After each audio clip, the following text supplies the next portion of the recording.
Social Sessions is a forum for discussing social emotional wellness and safety issues in education. Mark. Gary. This is awesome. I'm telling you. I feel like I'm with royalty. This is unbelievable. You flatter me. You get that a lot. No, you flatter it's me, true. man. We are more than excited that you agreed to spend some time with us. Sure. We want to spread, of course, between your TED Talk and Moth, we're probably not getting the same reach that you did in those, but I'd like to tell you that we want to spread your goodness to thousands of schools across the country in what we're doing. And love it. I think that that all kidding aside, thank God there are people like you, and thank God for you to be doing what you're doing. Thanks for saying that. Thank you very much. Really important work, and you've had a lifetime of this work. Yes, 38 years. Unbelievable. I know I don't look that old. You started when you were 10. Something like that. That's outstanding. It's close to it. It's close to it, you know? And you didn't start in we were just talking the bucolic hills of Vermont. You were in the city. So let's start where most places start. Well, actually, we're going to start. First of all, what's the most interesting thing about you that people might not know but want to know? Wow, the most interesting thing? That you think. I mean, well, what do you think? That's so funny. So I have, most people don't know, you knew I had a teenage son who's 16. Yeah. But then I have a son who's 32 years old, too. Well, 16, 32. I waited Is there one to save money for college. I waited to save money for college, right? No, 2 different marriages. And my oldest son, he's 32. He grew up in Brooklyn. I lived in Brooklyn at one point. And he just went back he worked at dealer.com when he got out of college. So he came north to be with Dad. And then to be up here, and he was got married, and then he changed careers. And 2 years ago, he went back to school to become a nurse. So he just got his registered nursing degree. Congratulations. Yeah, from New Hampshire Tech, and he's got a job waiting for him. He starts next month. Great career path. Very, very happy for him. Why doesn't it surprise me that your son would have gone into a helping profession? I don't know. It's a DNA thing. But I remember when he was 8, he said to me, "I don't want to do what you do, Dad. You work too hard." And here he is. So at some point, you're going to see him or talk to him after a long shift, and you're going to go, "How's that hard work going?" Yeah, what do you think of that?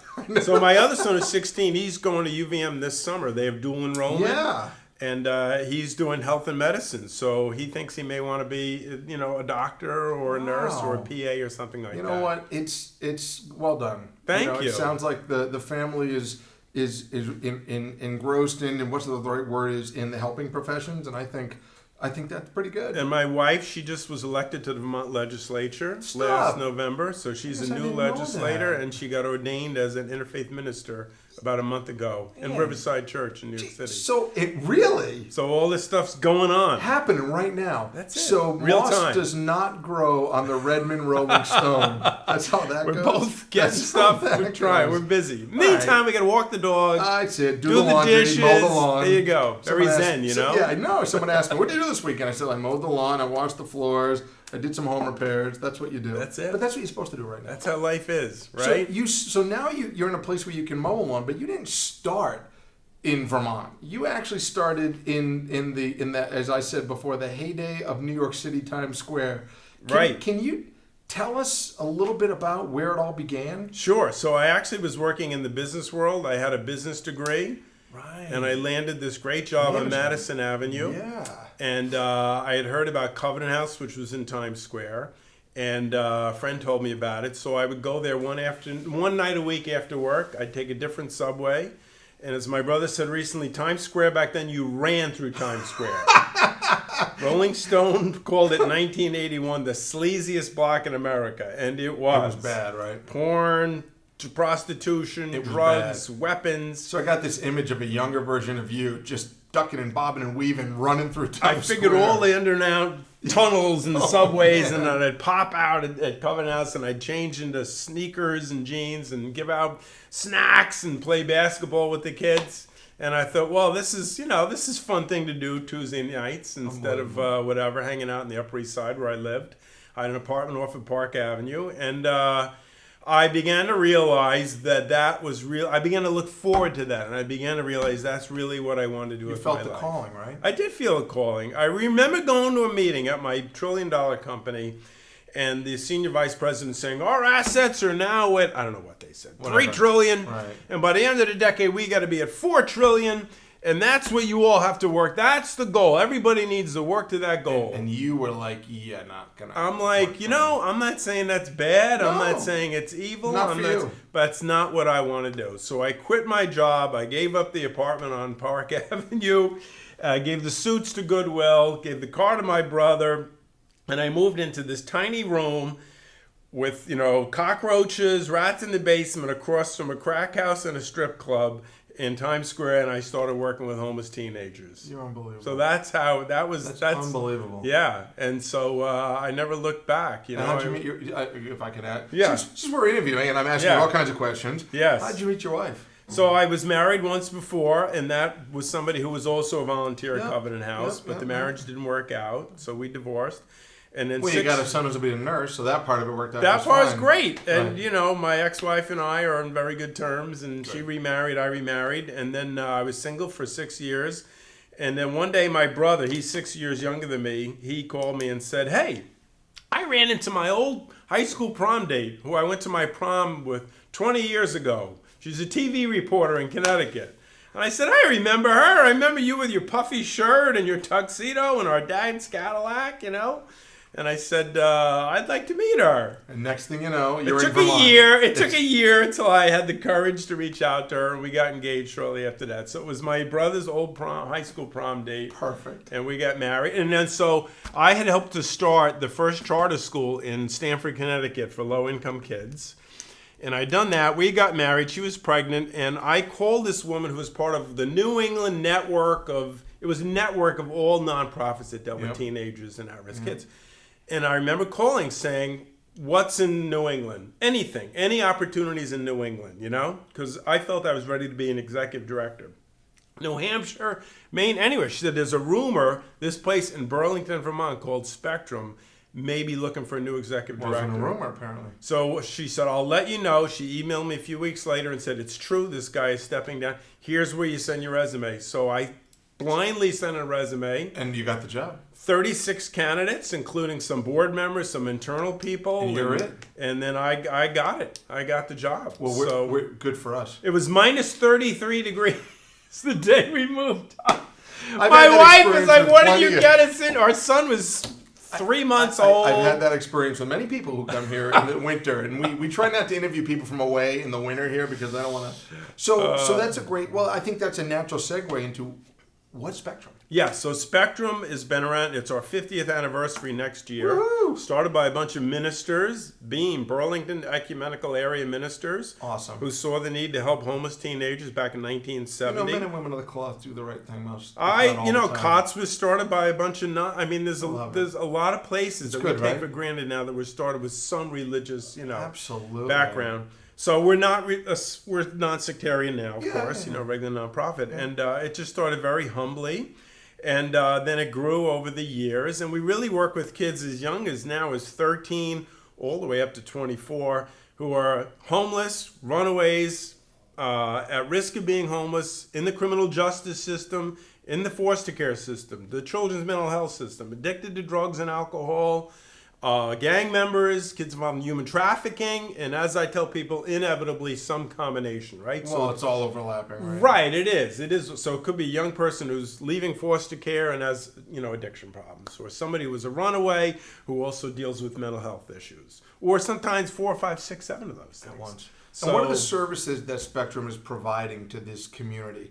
To the community that you serve. Right. So there's what we call basic needs. So we have a drop-in center. If you go there right now, they're probably getting ready for dinner.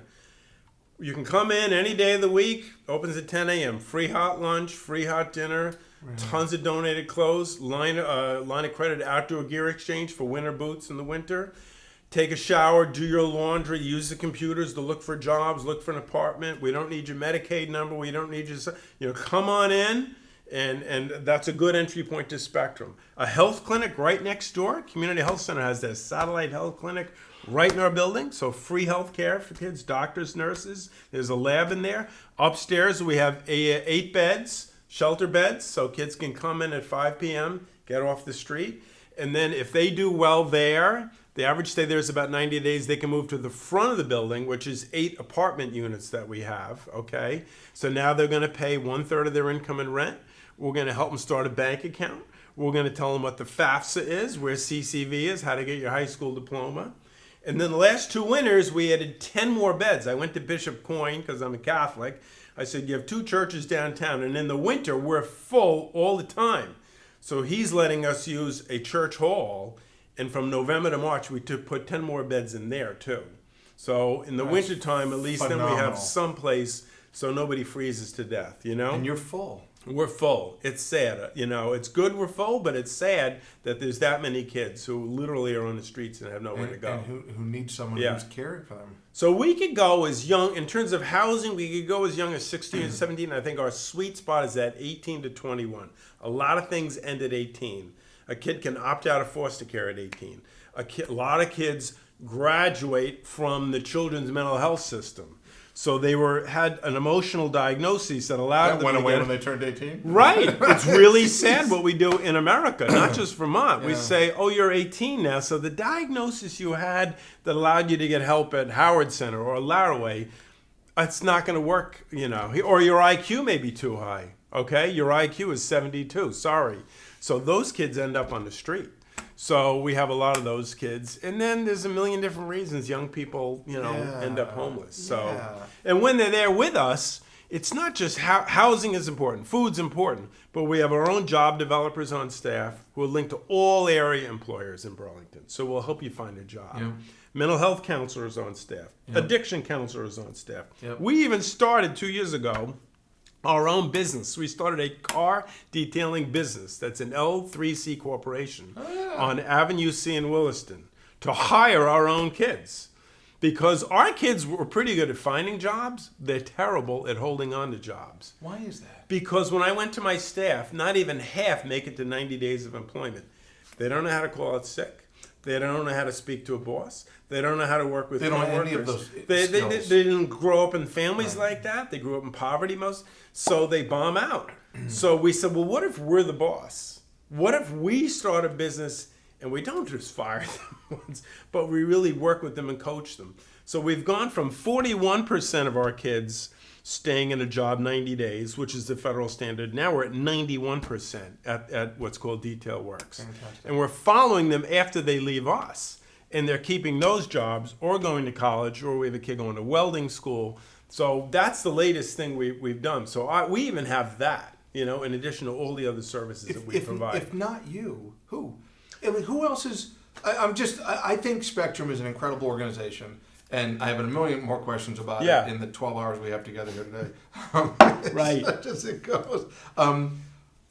If not for you and Spectrum, if not for Spectrum, what would this look like? You'd see probably a lot more kids living out in the woods or in the camps, and I'm almost certain you'd see a lot more kids ending up in corrections. Really? It would feed into the correctional system. It would feed into the correctional system. The criminal justice system applies a one solution fixes every problem, and that's just not the way that works. Yeah. Well, this is interesting. So when I interviewed, I used to work in that system. I know you did. You're very familiar. I appreciate that. Right. When I interviewed here in 2002 for the job, I remember in the interview they kept saying to me, "We've got to get these kids ready by 18. So I finally said, "What's the deal with 18?" Because foster care in Vermont at that point ended at 18. On your 18th birthday, if you were living in foster home or group home, you were out. And I said, listen, I hope you hire me for this job. But even if you don't, that needs to change. My son is 17. He's an honor student at a Jesuit high school in New York City. If I said to him, hey, Aiden, today's your 18th birthday, you have to leave my home and support yourself, he would not make it. But we're talking about kids without a high school diploma. No support networks. No support networks at all. No job skills. So they did hire me, and I did the research. 36% of all Vermont prisoners at that time had been in the foster care system. So it took me 4 years, but there's a picture in my office of Governor Douglas signing a bill, and we moved the age up to 22. So now when you turn 18, it's just another birthday. You know, because I really said to legislators, we think we're saving money, cutting them off at 18. We're not. Because they're ending up in your prison system. And the cost for a woman, I think a woman now is like $79,000 a year or something to house somebody in a correctional facility. And public safety and just the morality of cutting somebody off at the knees at 18. So that was one of the things I'm really proud of, that we do say to kids at 18, happy birthday. And if you want to stay with your foster parents or in your group home, you can stay now up until your 22nd birthday. In fact, I've made efforts to try and extend it past there because we have kids in the middle of college, So I'm trying to make That's not a time to. That's not the time to pull the rug out from underneath, right? I think this is it. There are so many issues that intersect at the points that your organization touches them. Right. So what is the one of the themes we've had in some of the conversations we've been looking at or we've been having is how the and maybe we've touched upon a little of this, how the personal experience is indicative of the systemic problems. Right. So I get the sense that there may not be many places better than Spectrum, where the individual experience and problem highlights the systemic. Right. So you mentioned health care. I mean, I have good friends that have been counselors working for you over the years who provide the mental health. Yes. You've got the intellectual, the emotional, and the physical support going on. You've given one example of how the foster care was an issue that systemically needed to be. What else is happening around this that makes you wake at night staring at the ceiling and crying out loud? Can I raise $2 million this year? Because you're a nonprofit. You're a not-for-profit. So when I started here, we were 98% funded by some government source, either a federal grant, a state grant, Medicaid. We're down to 48%. But the overall budget has stayed the same. That first year we raised $49,000. Last year we raised $2 million. So you have to go out. So I'm like a college president. That's it. You're out raising money. I am out convincing people of means like our kids matter and what we do works, and therefore you should contribute to it. And to sleep out, as a lot of your employees have done that. So we've really done a good job getting the word out as to what we're doing. Do you have a foundation? Is there a foundation associated with the organization? There's not a foundation. We do have enough now. We have an endowment, which is great. So when the board hired me, they said, listen, the police hate us. The merchants on Church Street want to close us down. 2 of our kids just murdered a drug dealer on Pine Street. Great. And we owe money to everyone. Can you start Monday? Right. And do you want the job? So we owe. My first year was running around getting second mortgages and more lines of credit just so we could keep things moving. Well, and how long has it been now? So it's 16 years that I've been there. Well, clearly you figured it out. So we have, but it's still a constant. Every year, stress. Constant. You just have to live with that. You have to learn to live with that. It's just, right. I'm going to meet with one of the commissioners 2 weeks from now to say, listen, you've level funded us for like 8 years in a row for this program. We love doing it, but like our costs, look at health insurance next year, right? Yeah. We already know that's going to... How many employees? So we've got about 50 full-time employees, probably another 20 part-time So you have employees. a pretty sizable budget. For Vermont, it's like a $4.2 million budget. Yeah. For Vermont, you've got to raise half of it. I got to raise half of it. Every year. And every year, our fiscal year begins October 1st. So September 30th, we have a big party. And then the next day, we're starting from zero, right? So, but it's funny. My son said to me, Dad, do you like your job? And I said, I really enjoy convincing wealthy people to help kids, most of whom come from poverty. And is it safe to say that at least in Vermont, the wealthy people that you talk to understand and get it? Vermont's a small community. It's also a community that is, we don't have high rises and Bentleys and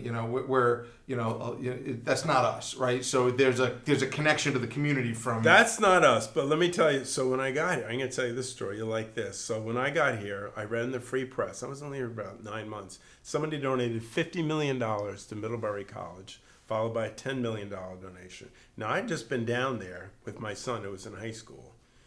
They have like a golf course and like a ski thing, and they've got like the cafeteria looks like the nicest restaurant.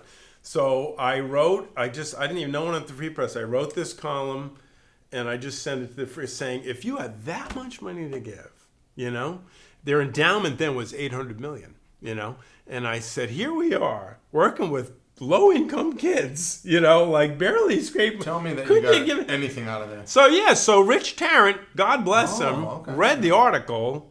He didn't even know me from Adam, sent me an email and donated $25,000, which at the time was the largest gift we had ever gotten. So everywhere I went, I was like a rock star walking down. You still are. Then. And so listen to this. So my wife said, you really hit a nerve. So I went to Borders. Remember there was a Borders on Church Street? Yeah, of course. I went to the business section. U.S. News, Forbes, Fortune, pulled them all out. Jasmine and Bem's was the bookstore across the street, I think, from when they were around, right, or down the way. So yeah. So I pull these magazines out and I look and I say, gee, Forbes has got like this weekly or monthly, whatever it is, guest column. So I go back to my desk, Forbes.com, contact us, paste it in the article, and the editor called me the next day. Said, we're going to run this in our next issue. Did it work? Yes.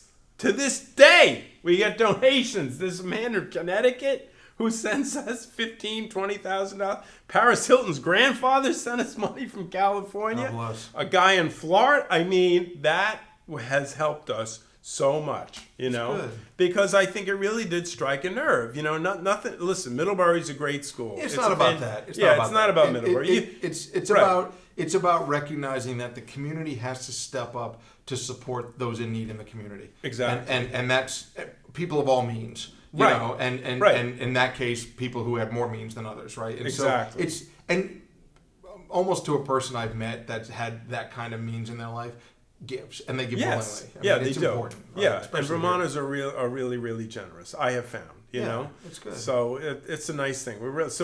We keep plugging along. In fact, we've expanded. I mean, even in the midst of losing this grant, that grant. Yeah. So about 5 years ago, I would go to the meetings with maybe I'm sure you know him, Chief Sherling, and he was chief. Yeah, now he's secretary. Secretary of Commerce. Right, exactly. And Mike would have these meetings with social service providers, and he began to say, "Listen, Vermont has a wonderful reputation for accepting families from other countries." And in fact, my wife and I took a Somali family, and we were a host family 15 years ago. I had the privilege of hiring a number of Somalis at the university when I was there. Good for you.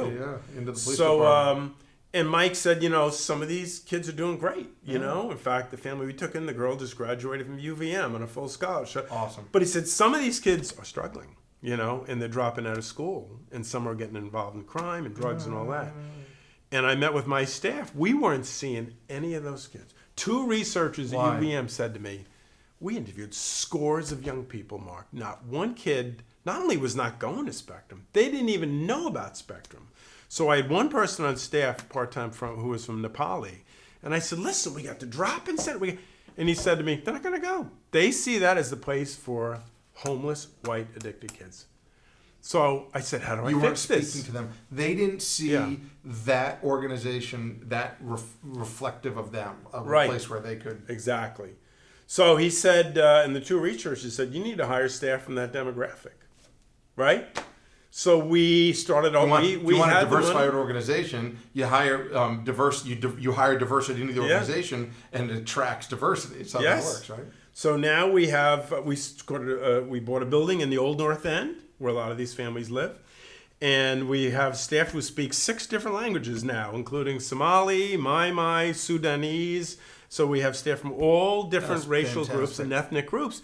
And I said to them, your job is not to sit here and wait in our building. It's to get out into this community. So they're in Burlington High School. They're in Hunt Middle School. Winooski begged us a year ago, please put your staff in our school. Essex High School emailed me today. Mark, we're seeing more and more new American families in our school district. So what's, you're now, through us, talking, and I'll wave at them, to thousands of school administrators, leaders, and the like all across the country.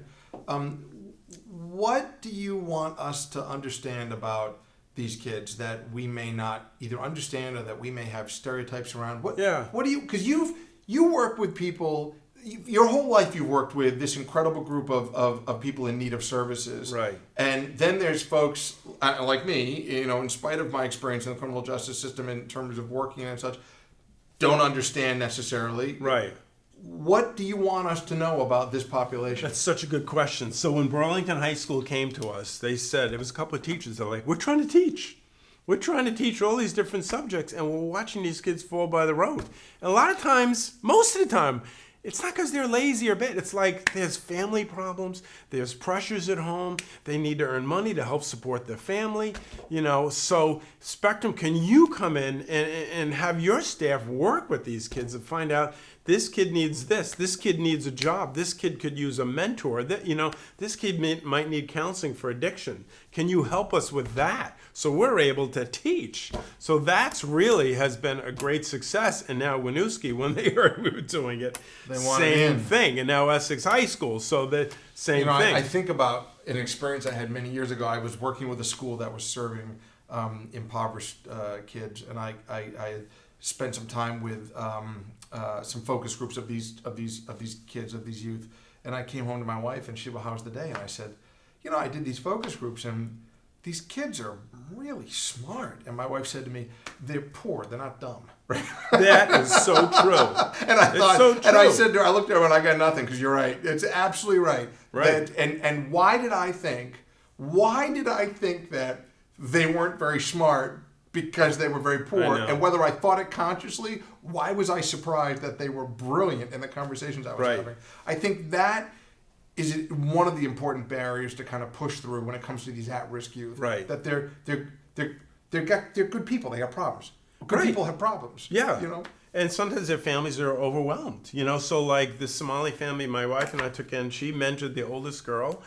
And really helped her along the way to graduate from high school, and then what college to go to. And then we went to the first day of when you transfer students at UVM, and her mom was working. She works at Kmart, She doesn't have time. And we were able to sit with the person assigned, don't take this course, it's going to be too stressful, So you need that kind of guidance. So Spectrum now, we have 110 different mentors. I love the mentoring thing. Because that's, we ask you to do that kind of thing. Can you help that person? I'm mentoring this young boy. He's from Somalia originally, and I go to the parent-teacher conferences, Because schools are hard. They're hard to negotiate. A lot of schools are stressed. They're bureaucracies everywhere else. Right. And I fight for my own kid when I go to parent-teacher conferences. Right. Is he getting the right courses? You need someone to go in there who's fighting for your kid, even if the school is a great school and well-intentioned. Everyone needs an advocate. That's it. Everyone needs an advocate. We often, this was our conversation earlier with Amanda from Outright Vermont, yes. Who's like your organization. I just am so blown away by it. She's wonderful. Unbelievable. This idea that, and it dovetailed with something I get asked, coming from a security perspective, and it ties into what we do here at Social Sentinel. This idea of what do schools need to be safe? And I look at the school connection on this, I've jokingly said many times, and the people listening and watching this are going to either roll their eyes or laugh because they've either heard it 1,000 times from me or otherwise. It's not that we need more alligators and moats, and we need more armed guards. All this stuff we may need. I'm not arguing that.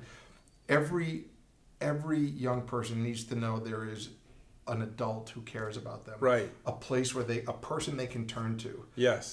And in terms of what we do at Sentinel, it's us identifying those cries for help through the leakage and the outpouring or the comments being made publicly on our digital platforms. I get the sense that it certainly was the same thing for Amanda and Outright, and wanting to know every LGBTQ youth knew they had someone to connect to. That's right. It sounds to me like, again, that theme and the hallmark of what Spectrum's doing is those kids young people need to know that there's someone they can turn to when they need help. It's really true. It's really true. We just took a young woman in. This is sad. This is a young woman, kind of homeless, didn't have a family. She's 18. She's going to community college. She was leasing an apartment. She was subleasing it. And the person she was subleasing for wasn't giving the money to the landlord. Well, that's a problem. That's a problem. So the landlord walks in one day and says, hey, out. I haven't gotten any money from you. So this young woman, she's going to school, working a job. She was living in a storage unit. She rented a storage. She was sleeping there. When the owner of the storage unit found out, he made her leave. She was sleeping in gas station bathrooms, okay? Still going to college, still working, goes to get food stamps, and they say to her, oh, you're making too much money, so we can't. Right. She's living in the gas stations, but they say, hey, there's this place called Spectrum. You should go there. So she wrote this beautiful statement about she walks in, she's scared to death, And the first person she meets welcomes her. Hi, have you eaten today? Have you had lunch? Great, we have lunch right here for you. Where are you staying tonight? You don't have anywhere? Let me walk you over to the church hall. We have room in our warming shawl. And her GPA for all this is a 3.8. I asked her, I said, is it true you got a 3.8 GPA in college while you were living in gas station bathrooms? It's true. So she's been living with us for like 6 months now, and it's just done phenomenal. But when you listen to her, it was that somebody was nice to her when she walked in the door. So can I ask you, and I asked this of Amanda, and I just have to ask it of you. You see people at times, young people, who haven't had, years of experience. They're young, they're trying to figure this out. At what one could argue is some of the worst moments in their lives, conceivably. Maybe not. Maybe you'd argue with that with me. I hope you'd correct me on that. How do you and the staff inoculate yourselves?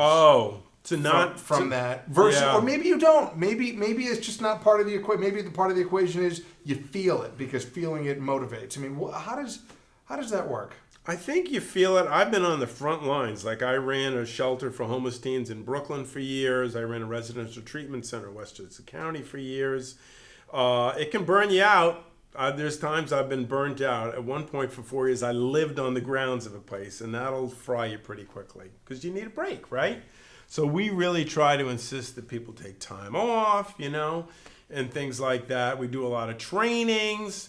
And just have good supervision so they have someone they can connect with, because bad stuff happens. Well, it does. I think I asked the question more along the lines of, vicarious trauma or things that happen, because I think you got to take care of the caregivers as well as and especially in an organization that's serving the way. Have any of your youth come back to work for Spectrum or had long-term relationships after they've moved on or gotten on their feet? So we've had a couple of young people, a young woman who I remember when she tried to take her life, and we sent her up to the hospital and they pumped her stomach and she made it. And she came back, did really well, left us, got her degree, and she worked for us. It's great. It's one of the best counselors we had. Same thing with a young man. He had overdosed several times, and he came and worked for us, And now we have people on I'm very proud. Our board of directors is one of the founders of Dealer.com, the president of Seventh Generation, the president of PC Construction, somebody who was living in a refugee camp in Kenya 10 years ago, a young woman who was living in our shelter 8 years ago, and a young man who was couch surfing and a teenage father at Essex High School 7 years ago, and now he's and when we have our board meetings, the president of PC Construction is on the same plane as the person who was homeless 8 years earlier. I know all the folks you referenced that I would know, and they're all great people. So they are great people. Good for you for having such a smart board. So we really structured our board in that way, so it's not all high flyers and the former House speakers on our board, because it's people who've had lived, and when they speak about an issue, like people listen. Those people who've been there, who were homeless, who were living in a refugee camp. So I'm going to ask you the same question I asked Elie Wiesel. How's that for a setup? Wow. He just passed away like 2 days ago. He just died, and I was privileged to spend time with him. Wow. My question for you is, why? Why? Why? Why do I do what I do? Why? So I'm a pretty religious person, So for me personally, I do believe this is the path, that God has. I do believe in God, so I believe this is my path. This is my calling. So that's a big piece of it for me.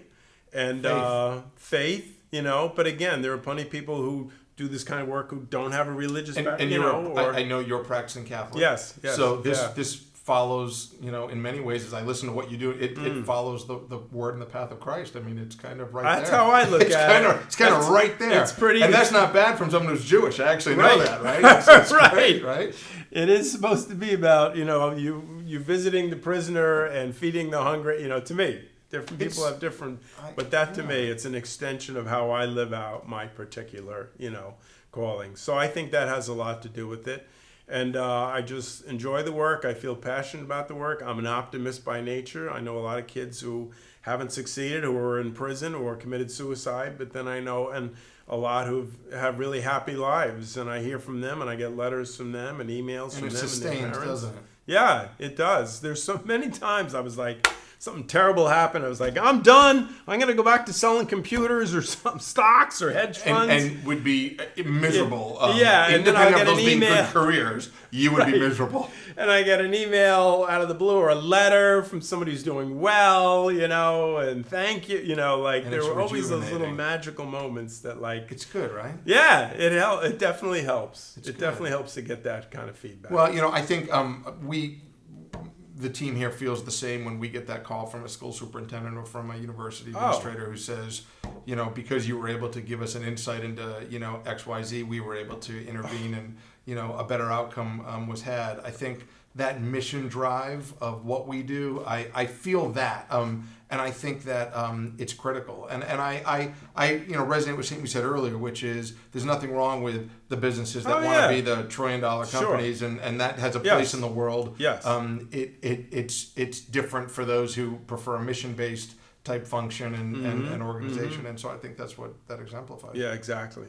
So what haven't? Actually, you know what? Tell us. Yes. You were on the Moth Radio Hour. So the Moth. I love the Moth. You do? Oh my gosh. So what do they say at the end of every Moth podcast or radio hour? What do they always say? What do they always say? So I asked a group of college students, and somebody yells out, they always say, have a story-worthy week. And I was like, damn, they do say that, but that's not what I'm looking for. They say, if you have a good story, call 1-800 And you did. You did. And leave a 1-minute message. So I did that. And boom. And completely forgot about it. I think it was 2012. And then 9 months later, I get an email from some producer in the Moth in New York City. She said, hi, we got your 1-minute message. Call me because we're coming to Burlington, Vermont in September 2013. And we want to hear your story. We may put you on stage. So I called the woman up and I said, what did I say again? I couldn't remember. Said, there were so many good things I said. I don't know which one I said to you. So she said, it's about a little girl and her brother in some church they went to. And I said, yeah. So I said, okay, yeah. So I tell the story over the phone. So she goes, okay, you're in. I said, what do you mean I'm in? She goes, we're going to have 5 storytellers. We're flying in our best storytellers from New York City, Chicago, Milwaukee, and you're going to be the Vermont storyteller, okay? Maybe we'll have one other Vermonter on stage with you. And they did. They had Charles Lindbergh's daughter lives in the Northeast Kingdom. Yeah, sure. Yeah. So they had her. She and I. So you have 10 minutes to tell a story. And you're on stage and there's 800 people looking at you, right? So I told my story. And then after in the reception, I said to these regular Moth from New York City, I was like, so when are our stories going to be on the podcast? And they were like, no way. Ours have never been on. These things are taking place all over the world now. And, but I got lucky. A year later, they put mine on the radio hour and on the podcast. And then they played it again last December. So it's been on twice. And you know why? Because it's a meaningful story. I think so. And stories connect us. And there's truths to be told. I know. And I think it doesn't surprise me. Yeah. The calling, the passion, what you speak the truth. I mean, there's not, it is what it is. Thank you. What would you want? I think as we look at, before we enter on the next 7 hours of our interview, call your wife and Liam and tell them we're going to. Yeah, right. What's the one thing that you know? Yeah. We have all these people around the country, thousands of educators, passionate about helping children succeed, right? Some, they work for schools. In many ways, they mirror some of the challenges you're facing, except they're in the school systems and trying to help, and they don't always have resources like yours in the community. There's all kinds of background. Right. What's the one piece of advice that you would want us to hear from you? You've got years of experience working in this community of at-risk youth and such. What is it that you'd want us to take away? So I think I've learned a lot in 38 years doing this. One thing that's important is different things work for different people, right? So if someone's struggling with addiction or mental health, it might be medication or medically assisted treatment that works. Yep. For somebody else, it might be a 12-step group. For somebody else, it's motivational interview, So there's no one thing, right? So the more you can kind of vary what your approaches are to helping somebody, especially who's struggling, I think the greater success you're going to have. So the advice I got years ago was, if you want to be a good cop, which is where I started, you have to listen to the community and meet them where they are. if you want to be a good educator, which is where I was next in Right. you have to meet your students where they are. The Right. theme here is if you want to be effective at helping this population, you have to meet them where they are. Yes. In fact, again, we use a lot of what's called motivational interview, and that's like the very basis of it. Rather than going there to preach, it makes them, where are they at? Are they ready to make change? Maybe they're not even ready to make change yet, So let's meet them where they're at. And the other thing that's so important, what you guys do is safety. Like one of the best supervisors I ever had when I started running a home for kids who were homeless, he goes, safety is the first thing. Without it, you have no foundation. Right. You can have Sigmund Freud in here as a counselor. If you don't have a safe environment, and also... Safe is physical, emotional, mental. Well, see, also, that, and also order, routines. I'm big on cleanliness. I drive my staff crazy, but that's my job. So I'll go around, and if I see like a torn couch or something, like I'll take a picture of it. Let's, the environment speaks to it. It's all subconscious Yes. and conscious about this. Yes. We had for many years when I was at the police academy as an administrator, we had of course I can't think of the name of the group, but they were a group probably in the Rutland area that would bring at-risk youth to the police academy for a 1-week training program. And I remember the first time they came in, I thought to myself, on the one hand, I had a room full of police cadets with the short haircuts and the saluting and everything else. And then I had this group of youth who had no structure, and I remember thinking, this is never it's not gonna work. We're gonna be yelling at them to do push-ups and whatever we do, and they're not gonna like this, and it's gonna be, and you know what we found out? The structure we provided, the kind of structure, not no harshness to it, but the structure. Right. They thrived in having that kind of support. Right. Knowing that, okay, I made my bed. Okay, I'm doing physical therapy training. I'm doing PT. Okay, I'm going to have a warm meal. Okay, I'm going to go to class now. Okay, I'm going to... Right. Huge. Right. So when I hear you say that, what I hear is these kids need structure in a way that is nurturing and supportive, but it gives them some boundaries. I know. Because most of the kids we work with, not all, grew up in chaos and disorder. They need order. Kids want that. They need that. A 13 or 14-year-old knows intrinsically they're not capable of running their own life. Right. It doesn't have to be, super, strict. But order, something, it doesn't have to be the Ritz-Carlton, but it's got to be clean. It's got to be orderly. Yeah. You got to know that if you're leaving your plates on the table and you're not throwing them out, that the universe is going to speak back to you. That needs to get thrown out. Right. There's got to be some. I like the way your environment. I like the fact you're cued into environment as well. That's so. This idea that ripped couches and torn this and that doesn't speak to. It speaks. It shines a light on what the organization cares about in terms of how it presents or what that means. Right. So I remember I took over a residential treatment center in Dobbs Ferry, New York, and we had a school building. And it looked like a New York City subway car from the 1970s. The entire building was filled with graffiti on the outside. And I remember I said, the first thing I'm doing is that's painting coming down. Because that sends a sign to every kid here that, this place is out of control. And it's no different than when you were living on the streets and what you're doing elsewhere. Right. And that the kids are in control, not the staff. And it signals chaos and disorder. So that's the first thing and then we'll work from there, So again, that didn't solve everything. We had a ton of work to do. Yeah. But it was an outward sign of how we look matters, because you matter. You as the individual youth matter. So we're going to provide you a place to live that's nice and clean and orderly. Where you can feel like you're a part of that. Yes. I've always felt if you provide kids a dump to live in, especially kids who grew up, they'll probably make it worse. But if you provide them something nice and clean, they will respect it. Of course, and they crave that structure. They won't destroy it. That's a powerful lesson from your 38 years of experience. This idea that we need to meet our kids where they are. Mm-hmm. We need to listen to them and what they're telling us, and in that communication and conversation, we can understand what they need. Right. And we can give them what they need, not what we think they need. Right. I think that's powerful. Yeah, it is powerful. At the same time, and it's kind of paradoxical, we have to have, as adults, certain standards. Like I had a standard that it wasn't acceptable to have graffiti all over. So we need certain... How can you argue with that? How can we have standards? So you're meeting the person where they're at, but we also have certain standards, right? I think this is brilliant.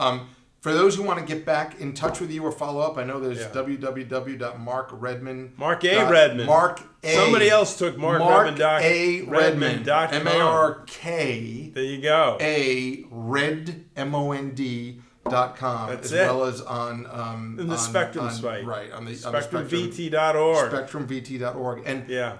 As I knew what happened, I finished this podcast with you, and now I realize that I need to come work for you in some way, shape, or form. So when you can do the sleep out. I was going to say, we have it on tape. I know He's we have to do the sleep out. I need to do the sleep out. Okay, I don't know why I didn't do it last year, but I will do the sleep out. We'll get you. We have it here. You know, you're a gift to the community, my friend. Thank you so much. Thanks for saying that. And I'm just grateful to have you as a leader in the community doing what you're doing. It's great. And we love the work Social Sentinels. We'll support you in any way we can, and we're love just it. Happy to be connected. Awesome. Thanks for having me on today. Thanks. Be good. It was fun. Thanks, everyone. See ya. Thank you for joining us for this episode of Social Sessions. Subscribe to our channel today and stay tuned for more.